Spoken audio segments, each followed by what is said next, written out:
All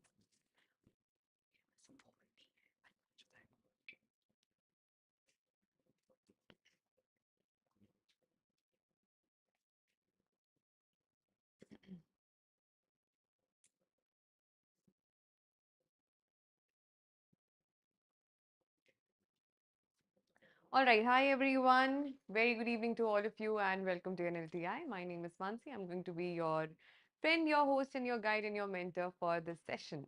All right, so we are going to continue our series of learning how to ace legal reasoning for CLAT 2027. I hope all of you are preparing really well for the same and your preparation is coming along great so far.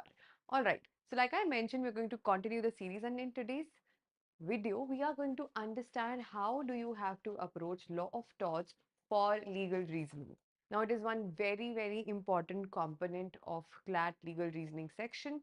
It has high weightage, it is frequently tested, and if you are familiar with the basics of law of torts, it's going to be very easy for you to bag great marks. So, let's get started and let us discuss how do you have to proceed. Okay, first things first, why? Why are we even focusing on preparing for law of torts? So, like I mentioned, it is frequently tested. You will see it almost every year being tested. If you happen to analyze the PYQs, you'll see that this is one such area that has a lot of frequency that is being tested a lot of times, and not just in CLATs, but all the other law entrance exams that we have, you will definitely see law of torts being tested a lot. Secondly, if you have basic understanding, right, if you understand the logic behind a specific tort and why some sort of damages will be given or will be punished, automatically it'll be very easy for you to answer those questions. And this area has really high scoring potential. You just should be familiar with the basics. You should understand the facts and the situations properly. You should be able to apply those principles properly. And this is one such area where you can bag great, great marks.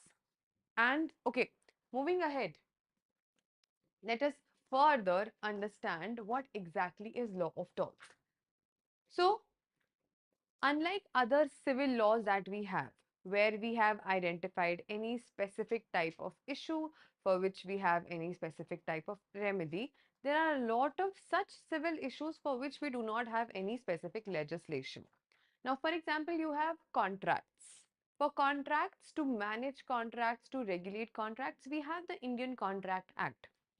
Let's say marriage or divorce, right? To regulate the same, if it is a Hindu marriage or a Hindu divorce, we have legislations like Hindu Marriage Act. But what happens when, let's say, you are driving on the road and some car, it comes to you and it bumps into you and damages your car? So what is going to be the remedy for the same? How much money you will be getting as compensation? Will that person who has bumped into your car will be put behind the bars or not? We do not have any laws for any such thing. So, just like that, there are a lot of such civil issues. Civil issues, this is something very important to highlight. It's not criminal in nature, right? There is no crime happening here. In law of torts, no crime happens. It's a civil dispute. Civil dispute means that it is a dispute between two individuals, one person versus another person, and it does not involve any crime. So, for all those disputes for which there is no specific legislation, civil disputes for there is no specific legislation, there is no specific remedy, but these are still legal wrongs, some legal harm has happened to someone, and justice for the same is required. We have, for such disputes, for such civil wrongs, we have law of torts. So, why law of torts is important? Because in our day to day life, you might come across a lot of such incidents where you might have to face some sort of damage or harm, but there is no legal remedy prima facie in form of a legislation for the same. But still the same can be punished. You can still get the compensation that you deserve through law of torts, right? It is different from other type of civil wrongs because why? Under type of civil law, we have decided compensation and decided damage. Now, let's say you have entered into a contract, right? you, A person and B person, they've entered into a contract, and the condition in the contract is that any person who breaches the contract will be liable to pay 1 lakh rupees to the other party.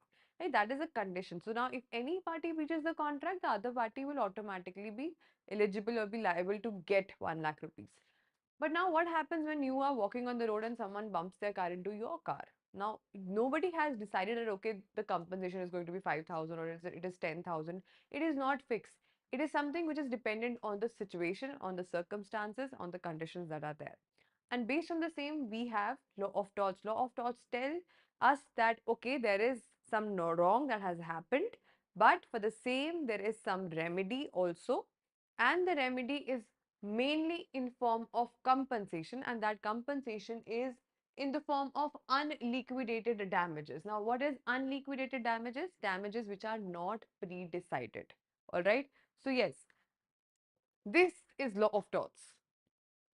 And law of torts work on very simple legal principle. It says ubi jus ibi remedium, which says that where there is a wrong, there is a remedy. If something wrong has happened to you, you as someone, you deserve justice. And law of torts give justice for all those civil crimes. For them, there is no specific remedy available in the law. Okay. And this Latin maxim, ubi just ibi remedium, it is also sometimes directly tested in the exam, right? So yeah, this is also very important for you to note. All right, so now like I've already mentioned, law of torts is purely civil in nature, right? It is civil in nature. It means that no crime is happening here, right? Nothing criminal is happening. It's only purely civil dispute. Secondly, it is about action in rem. So, action in rem basically means that liability is only available when some sort of damage has happened to some other person, right? Okay, some sort of personal right has to be protected, then law of torts is applicable. It is an uncodified law. So, the way we have Indian Contract Act, Hindu Marriage Act, Consumer Protection Act, these are also civil laws, but these are codified laws, which means that we have statutes. Statute means that these laws have been made by the parliament. The president has given assent to these laws, and that's why they are the law. But for every tort that we have, for law of torts, we do not have any legislation under the same, right? We do not have any specific law which tells us that this is wrong or this is right. Right? It is mainly based on the judicial discretion, whatever the judiciary has to say. And yeah, like I've already mentioned, it is based on judicial precedents. Law of torts has emerged from decisions by the courts, right? We do not have any specific written law for the same. No parliament has made any law around the same. President has not given assent to any such laws, but it is the judicial precedents which has developed the law of torts. Okay, now understanding very important the essential elements of law of torts. First things first, in law of torts, there should be any wrongful act or omission. Now, what does that mean? See, you can only seek justice when there is some sort of wrong that has happened to you. Okay, wrongful act. Act means if a person has done something wrong to you where your legal rights have been violated. Secondly is omission. Omission is when someone had a duty to do something towards you, but that person has failed to perform their duty. Now, for example, um, there is there is a lifeguard, right? A lifeguard is by duty responsible to save someone who's drowning. Now, if he does not perform his duty, then he is committing an omission. Thing that he was legally responsible to do, but he did not do it properly. That is a omission. So, in law of torts, first thing is that there has to be wrongful act or wrongful omission. Secondly, there should be some legal damage. Now, if any wrongful act has happened or any omission has happened due to which some legal damage का मतलब क्या हुआ? Legal damage means some sort of rights have been taken away from you, right? So if someone bumps into your car, so they have caused you damage, and now it's a legal damage. Why? Because your property is damaged. They've caused harm to your property. right? So it is a legal damage. तो किसी भी तरह का damage अगर आपकी किसी भी activity से या आपके omission से हो जाता है, then there is law of torts applicable on the same. Finally, we have that there should be a legal remedy for the same. Legal remedy in terms of law कुछ भी नहीं है, but legal remedy is available in form of unliquidated damages. Unliquidated damages means that damages or compensation which is not pre-decided. Compensation will be decided based on the circumstances, based on the situation that there is, okay, based on how much damage has actually happened. All right. Okay, I think I've already explained this one in detail.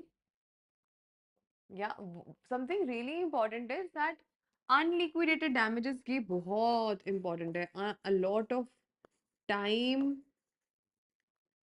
इस term का meaning ही आपके पास check हो जाता है. Unliquidated damages, damages which are not decided. Secondly is injunction. Injunction का मतलब होता है to stop someone temporarily, right?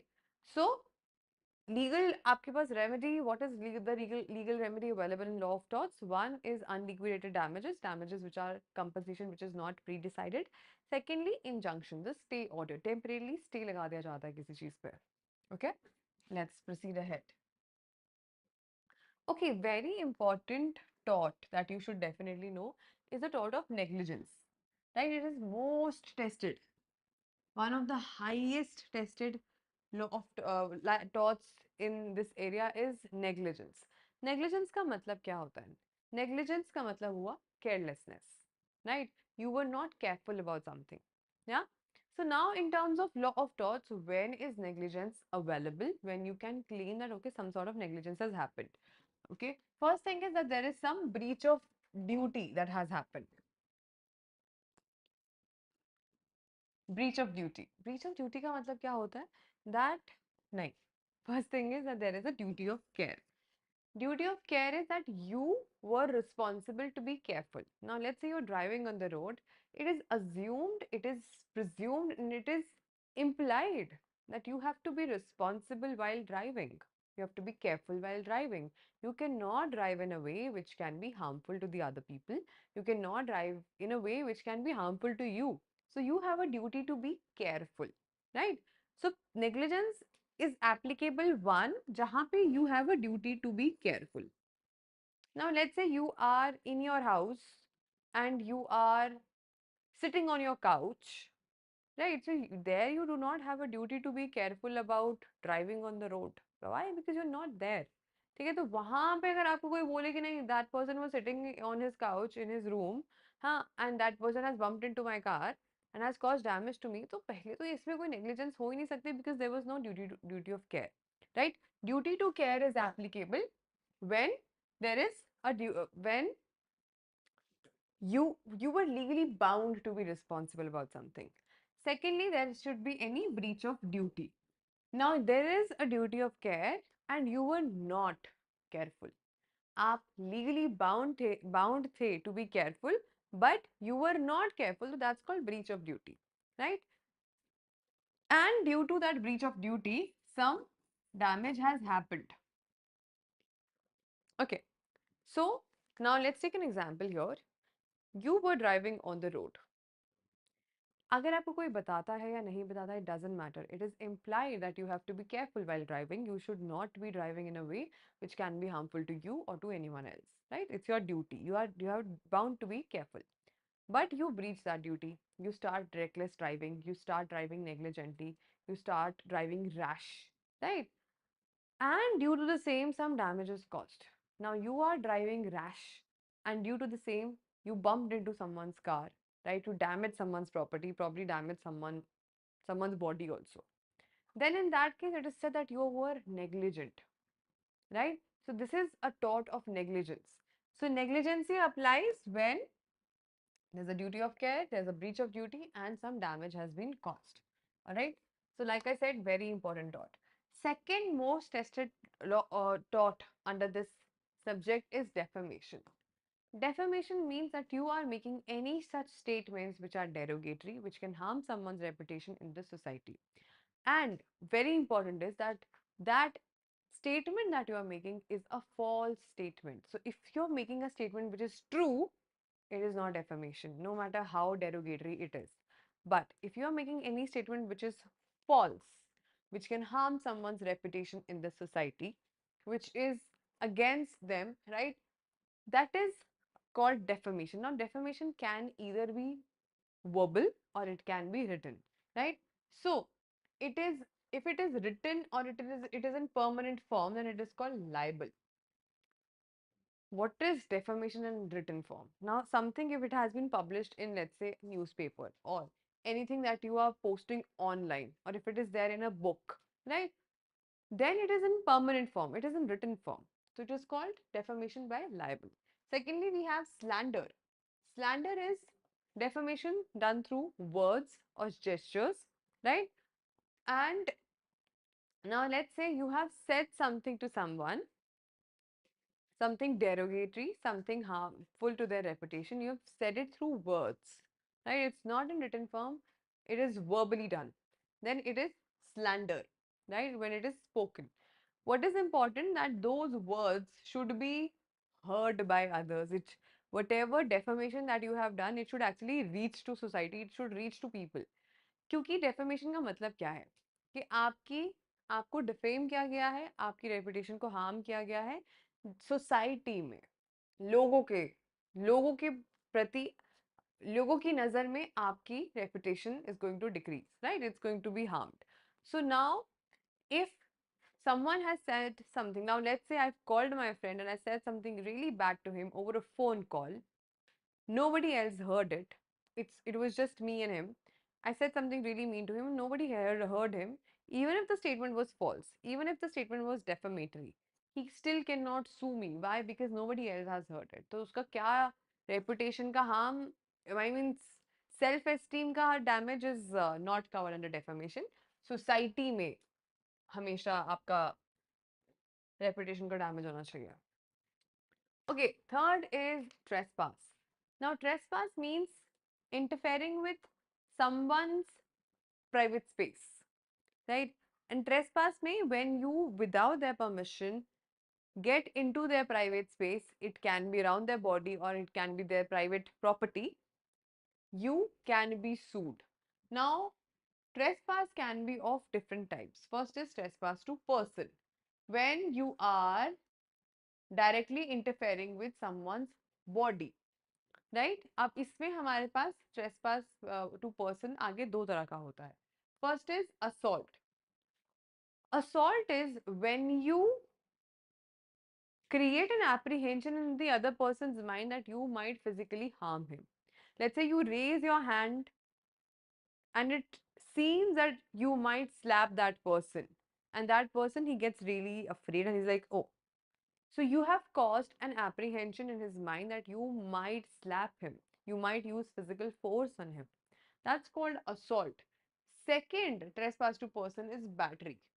Battery is slapping that person. Battery is you using some sort of physical force to basically get in unauthorized contact, personal contact with that person, right? It can be slapping someone, it can be pushing someone. So उसमें आप बहुत ज़्यादा force use नहीं कर रहे हो, आप ऐसा नहीं कर रहे हो कि आपने उसको एकदम आपने उसको ग्रीवियसली हर्ट कर दिया है, but still it is something which where you have used physical force, right? And then is false imprisonment. When you do not let anyone when you do not respect someone's right to movement and you confine that person in a certain space, right? If you lock someone in a room and you walk away, then you have confined them in a room. That's false imprisonment. Then we have trespass to property. When you get into someone's property or if you use someone's goods without their permission, then that is trespass to property. Okay.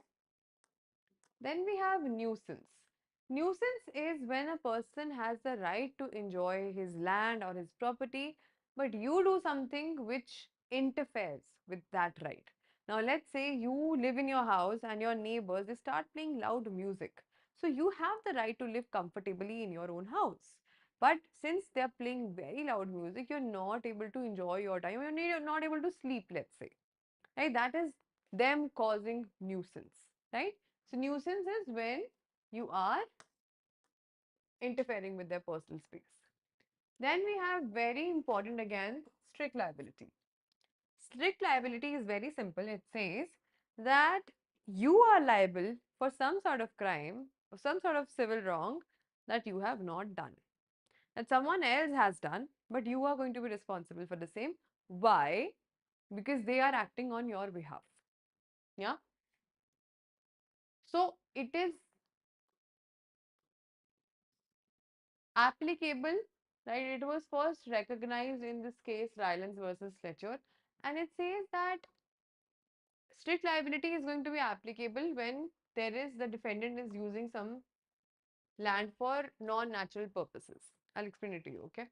And they are having any hazardous substance in their property, and and that hazardous property, it escapes and it causes some damage. Now let's say you are having a let's say you have a pet animal, you have a dog, and a ferocious dog you have, right? And that ferocious dog, he escapes and he bites someone and then he comes back to you. Or let's say your ferocious dog, it bites your neighbor. Now in that case, that dog cannot pay compensation, right? But damage has been caused to the other person. He is suffering from some injury. He has suffered some injuries, right? So in that case, you will be liable to pay compensation for the things that have caused damage because of the dog. Why? Because of course you have not done anything in this. You have not done anything. You are not the one who has caused damage directly, but you were having a dangerous or hazardous substance with you, and that dangerous or hazardous substance, it escaped and it caused damage to someone else. So you will be responsible to pay the compensation and damage, and that's called strict liability. Okay. All right. Some important things that you should note.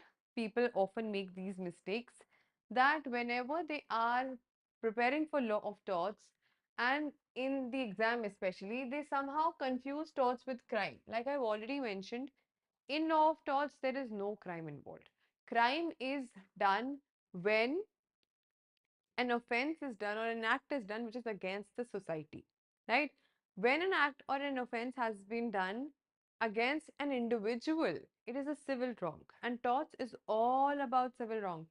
Nothing criminal will be covered under law of torts, right?